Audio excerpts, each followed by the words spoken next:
What up? It's Jimmy from odds.com. This is a clip from our big NCAA basketball show. Check out the entire show. Hit the link at the bottom of the screen. It's available exclusively on odds.com. We move on to 6 p.m. Eastern. Wake Forest Demon Deacon, 6-13 on the year, 3-13 in the ACC. At Pittsburgh Panthers, 9-10, 5-9 in the ACC. We're at Peterson Event Center in Pittsburgh, Pennsylvania. Pittsburgh opening up as 6.5-point favorites. That has moved to 7 at most books. This total opened up at 138. It's all the way up to 140 at some books. Some books are behind. There's still 138.5s. There's a 138 out there. I don't know if that's a stale line. I would have to double check.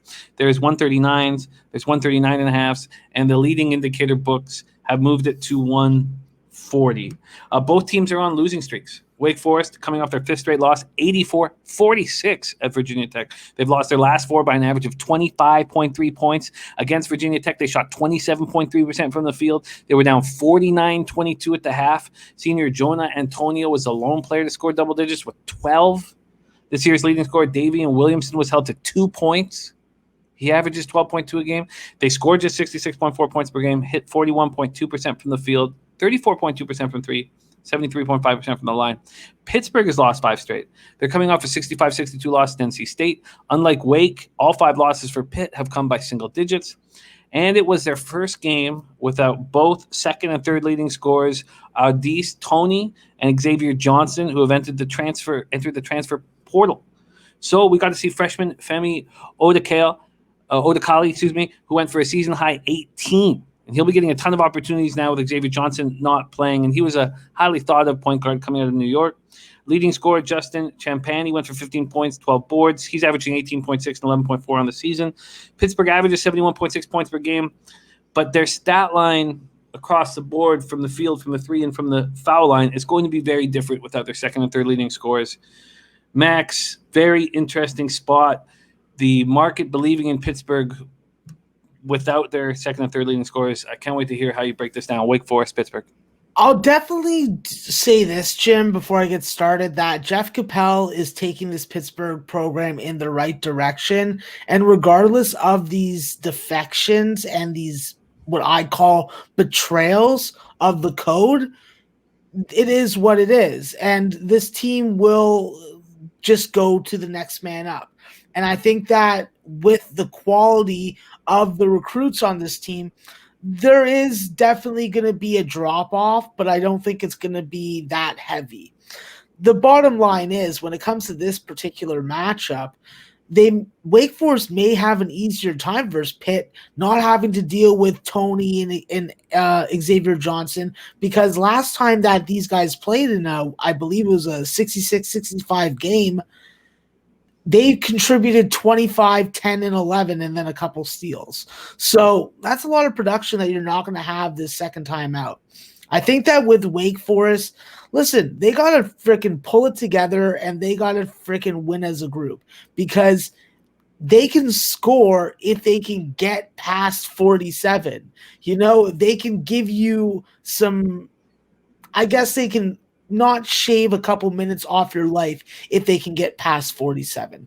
I think that you're in a good buy low situation from Wake, and you're going to need a strong first half to really build that confidence in you as a backer of them. And I think that when you look at this number, there is some definite value with Wake Forest.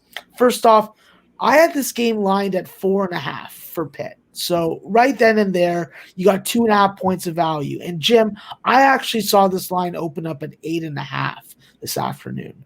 Wow. So there definitely is some money coming in on Wake. And I think that when you look at Wake, they do match up well with this Pittsburgh team. They have Ian DeBose, Davion Williamson, Isaiah Musay.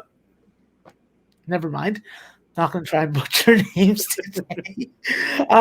But these are guys that are comfortable in the Steve Forbes system, play well against a physical team that really isn't going to be very efficient from the field. And that's Pitt right there. I think that this is going to be a tight game. And I do think that eventually Wake Forest will succumb. But I definitely think that there's a good possibility that Wake Forest gets out to a lead, has a better start coming off such a big dismantling. And when you look at the fact that Wake Forest has suffered 4 blowouts that were all like 18 points or more, it is a good buy low spot. Pitt just freaking gave NC State the fight of their life on the road without Xavier Johnson and Tony. So maybe now that whole rule of the first game you play without your stars, you play better than you are, this is where it applies. And to even back it up even more on this play that I'm going to take on Wake Forest, listen, Pitt shouldn't be this big of a favorite. They have to really just do a good job of limiting Pittsburgh's effective field goal percentage, finding a way to shorten this game up and limit the freaking running and transition opportunities, because even Pitt's big men, including Trent Brown, who's 6'10", runs up and down the floor in transition. The main area that Wake Forest is going to be vulnerable against Pitt is going to be on the glass, and that's on the defensive and offensive side. If they're able to cover that up with early 3-point shooting, well, you're giving 5 points for home court for Pitt, and I just disagree with that. So while I do think Pitt wins the game, I think that at 7 or 7.5, Jim, we have value. I'll take it at 7. But I just can't back Pitt at this big of a number. It's moved to 6.5 at the most books here, most of the legal books. The ones that are at 7, 2 of them have it juiced, one 18 and 116, but Circa still can get you that +7 at -110. So is that what you'd like to lock in? Yes, please. Wake Forest Demon Deacons +7 at -110 from Maxwell Smart.